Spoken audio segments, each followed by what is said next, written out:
Is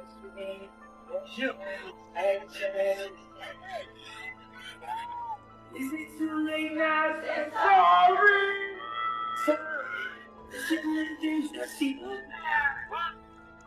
Justin Bieber, also known as Bibbs, has been rumored to have been groomed by Diddy with involvement from Usher.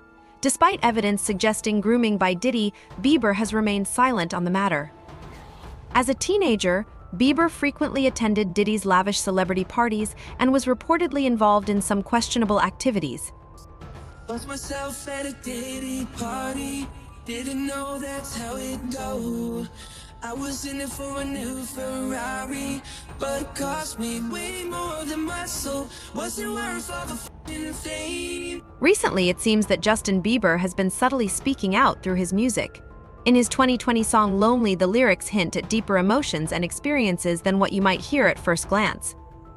The music video beautifully interprets these lyrics, with Bieber praising Jacob Tremblay, who played a young Bieber in the video. Bieber mentioned that he became emotional watching Tremblay portray his younger self, as he observed from the outside looking in.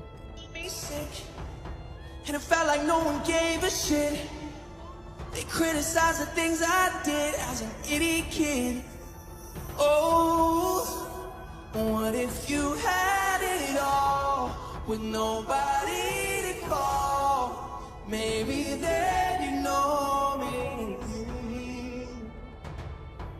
'Cause I've had everything, but no one's listening. And that's just fucking lonely. I'm so lonely.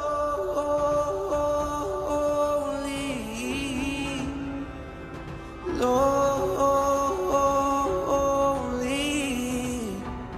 I'm so lonely.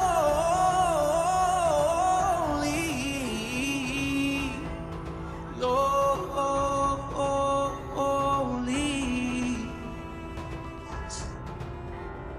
What is your take on today's youth running after money and neglecting their mental health? Do you want to start that? Do you want me to start that?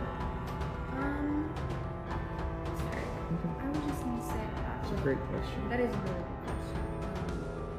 I think that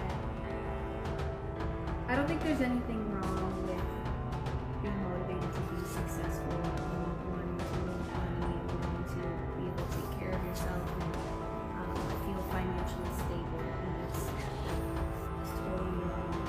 But I think that in order to reach any goal you want to reach, if your mental health and your mental state is not there and in order, I just don't even think you'll get to where you want to go, because you're going to be in your own way if you're not healthy. So prioritizing how you feel physically and mentally before prioritizing, or just prioritizing that over anything else, over your job, over anything is going to be the most important tool to get you to where you want to go, whether it is making money or being successful. Because if you're not clear and you're not healthy and you don't feel motivated and you feel down and you feel depressed, it's just going to be impossible to do what you want to do and to achieve what you want to achieve. Did that make sense? It made perfect sense, and I can just elaborate on that by just saying that, we have obviously worked since we were really young, and I've been super successful, and it's been incredible. And I have, we're staying on our property in Canada, and we're super blessed.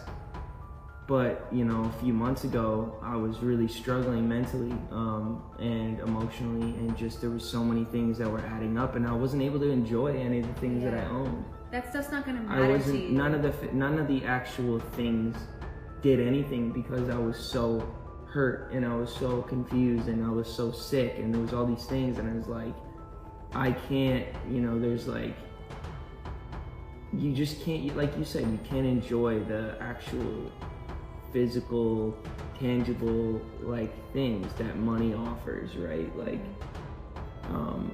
it really had to come from within. So that's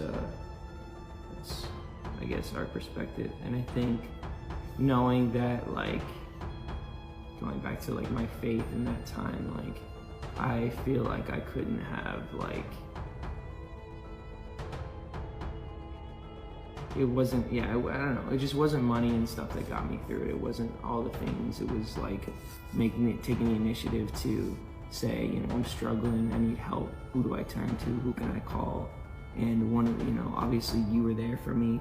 I had so many people who were there for me, but, you know, knowing that God was there for me, knowing that, you know, God sent his son to you know, die on the cross so that I was forgiven. So reading the Bible and reading all these stories that talk about people who experience similar struggles and face crazy, you know, turmoil in their life, you know, there's always these stories in the Bible that, you know, Jesus would, you know, basically, whether he was healing them or whatever it was, he was always making it the priority that we know that, you know, if our souls aren't anchored, if our souls aren't secure, all the other stuff, you know, whether we're sick or we feel,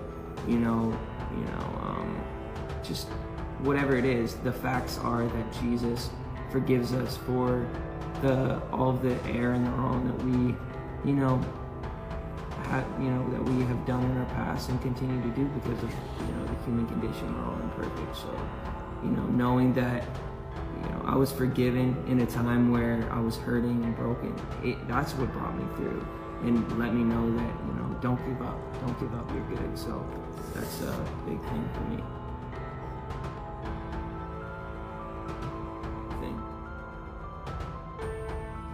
Justin Bieber's public appearances have often sparked speculation about his mental health. Now, it seems we have more insight into why he might be so troubled. Hopefully, Diddy's conviction will bring some peace to Bieber. While it might not erase the painful memories, it could at least offer him some closure and help him maintain it, rather than having those wounds reopened by negative influences like drugs. Hey, I know everybody hated Justin Bieber for a while, and now that the P. Diddy stuff is coming out, are you okay?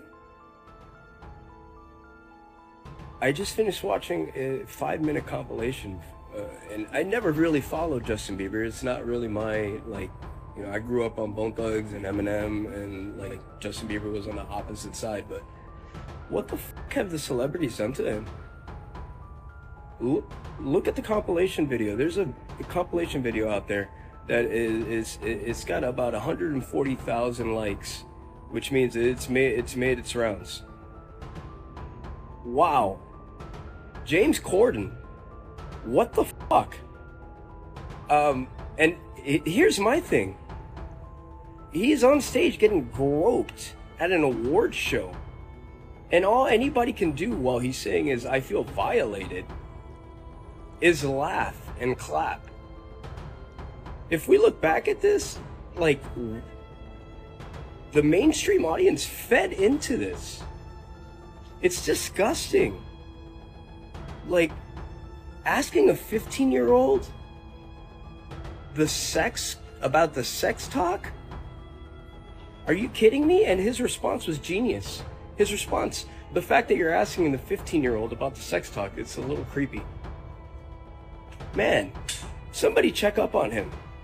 Because I'm sure what he's gone through, it's gonna need years and years of therapy. And we're so busy here just poking at his relationships and who he's with and who he's not with. And our society is just as fucked because 90% of the people out there are doing the same shit. But you guys hide in the shadows until that shit's brought to light. You're gonna keep on making your opinionated remarks about somebody who's had what can only be imagined and described as a horrible and traumatic time in the industry. His awkward encounters with P. Diddy alone are enough to tell you he is scared. He is scared to talk. He's gone through things that we could only imagine. This has to stop. This is insane already. My heart literally sank and broke seeing these photos of Justin. This man is not okay, and he's not happy at all. He can't even show his face. Every time he's with Haley, he looks completely miserable. How are more people not seeing how broken he looks?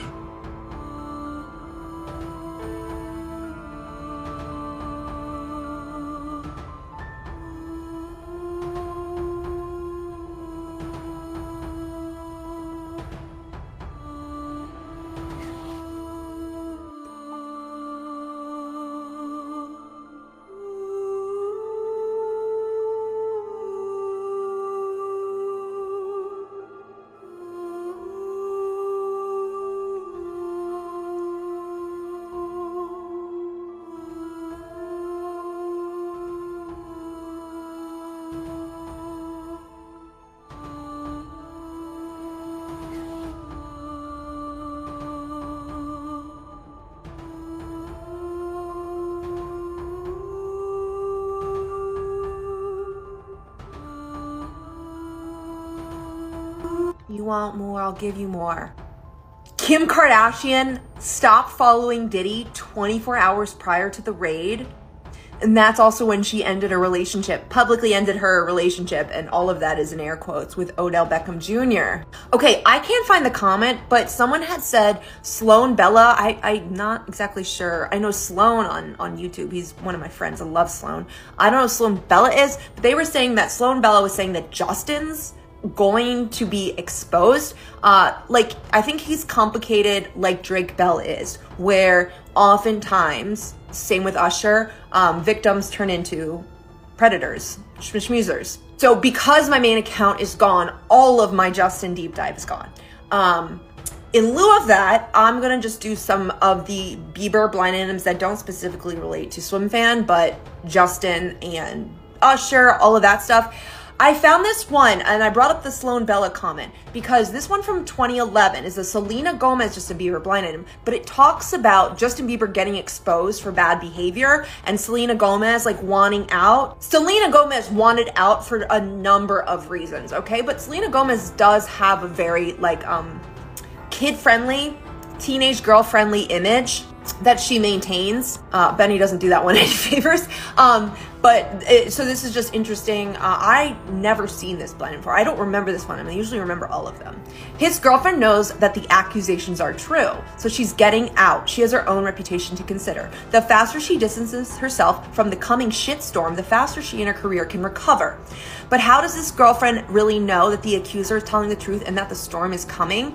Well, it's not because he will admit to anything. She's telling friends that she is shocked that the words he used with the accuser are exactly the same words he used with her when they first started dating. It also means he lied to his girlfriend about something that was very important to her. That's not enough evidence for her, though.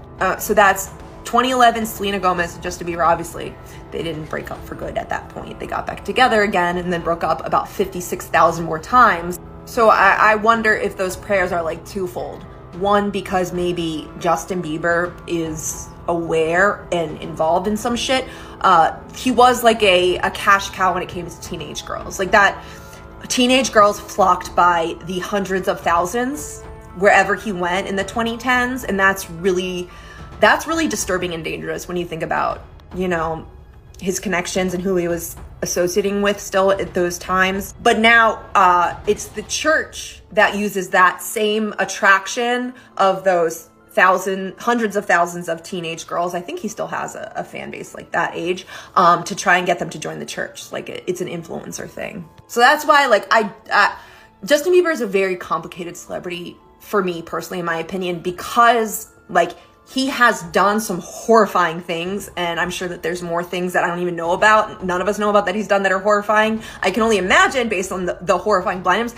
But at the same time, he learned that behavior because he was a victim of those same horrible things being done to him. I just feel like no one ever sat Justin Bieber down and was like, listen, this is not, you know what I mean? This is not how it's supposed to be. Da-da-da. Like, boy needs therapy, not God. There's no doubt that Justin Bieber knows a lot about the inner workings of Diddy's controversial world.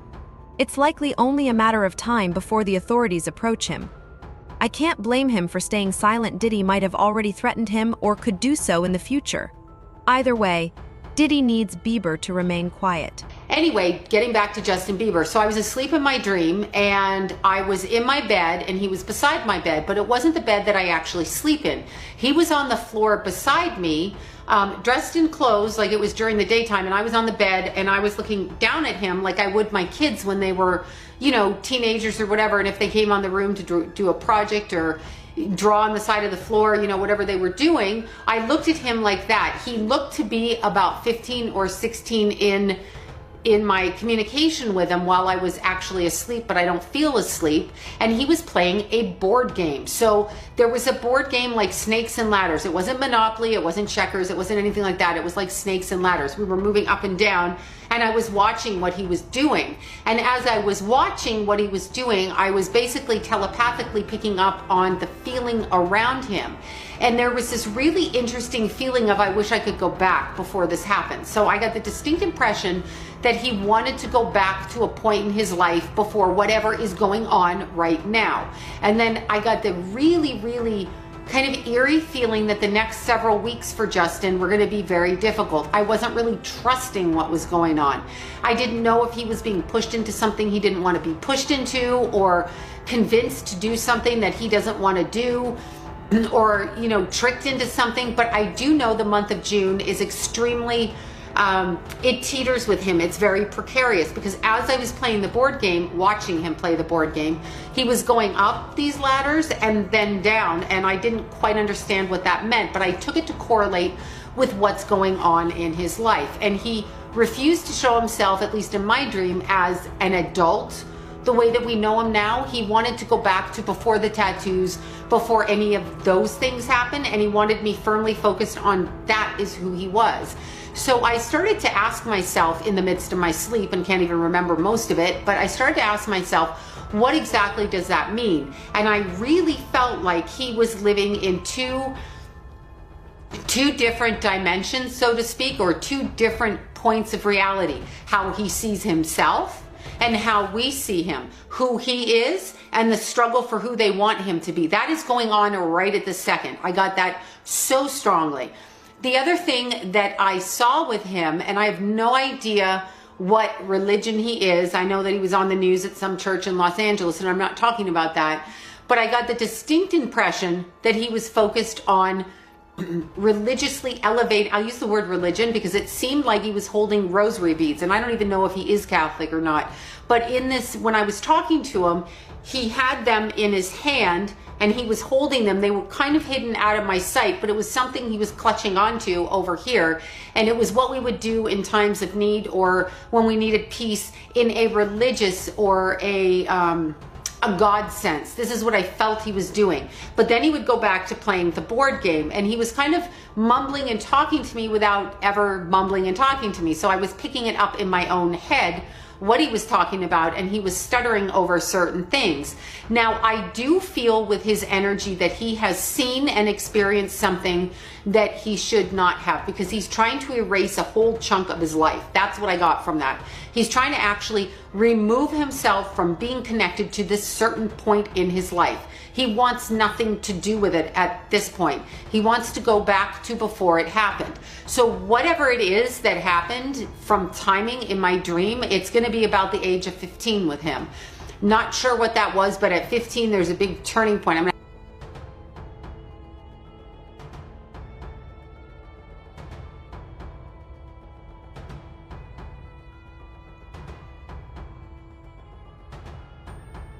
When I asked him energetically what that was about, I got the kid talking to me about the board game and talking to me to distract me. So there's something in his psyche that he does not want us to go forward with. So I feel that this kid is teetering on so many things that are emotionally just like a fine thin wire. So we could really go off the rails, or we could go back to being a child. Do you ever watch those movies where the main character is like 50 or 60 and she's walking around like a little kid with her baby doll in her arms, or talking like she's 10 because she's just chunked out a whole part of her life and she won't even go there, so she's going back to where it was happy? That's what he was doing, and he was 15 the last time that he was truly happy. The other thing that I focused on around him, he brought nothing to me that had to do with his marriage. The marriage that he has right now is some sort of business arrangement. It's not my place to say that, and a lot of marriages are a business deal. A woman wants a kid, a guy wants an attractive woman, a woman wants a guy to pay her bills, whatever, a guy wants a woman to pay his bills, whatever it is. There are those kind of business deals, but this is a business deal. This is not a love thing. He's not even with the person he loves.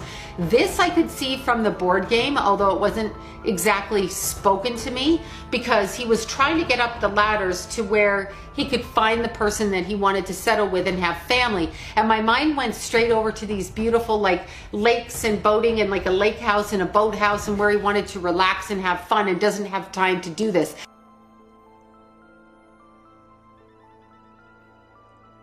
And I think it was back in Canada, not here, because unless it's in an area I'm not familiar with, but it really looked Canadian to me.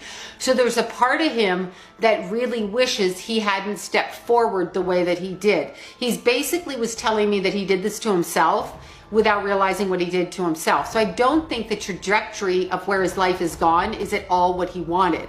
I also feel that that marriage is not what it is supposed to be. There is a way more nefarious undertone to it. That girl popped out of nowhere, in my opinion, and it's only my opinion, but the energy of her just popped out of nowhere, and I'm in no way blaming her. She may feel she loves him, and he may feel he loves her, but this is a contractual thing, and I can see it. I can see it on a psychic level.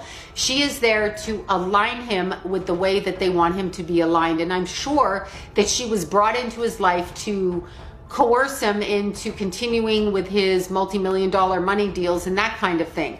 It's a matter of time till this kid goes off the rails. I'm worried for him middle of June, 14, 15, 16, and on into July. This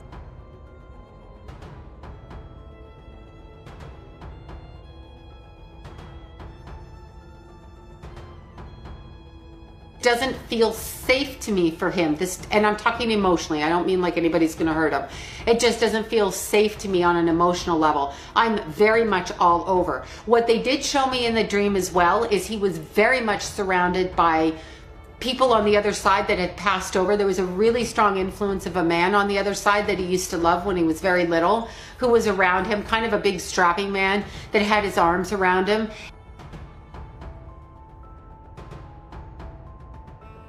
I've never seen this video before. This is like 5 years old. This is crazy, bro. Y'all seen this with Justin Bieber and Odell Beckham in the club?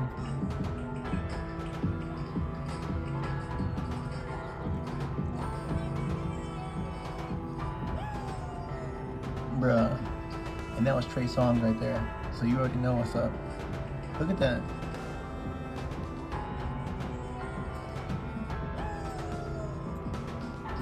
Bruh, in the comments, everybody knows what's up. Y'all know what's up.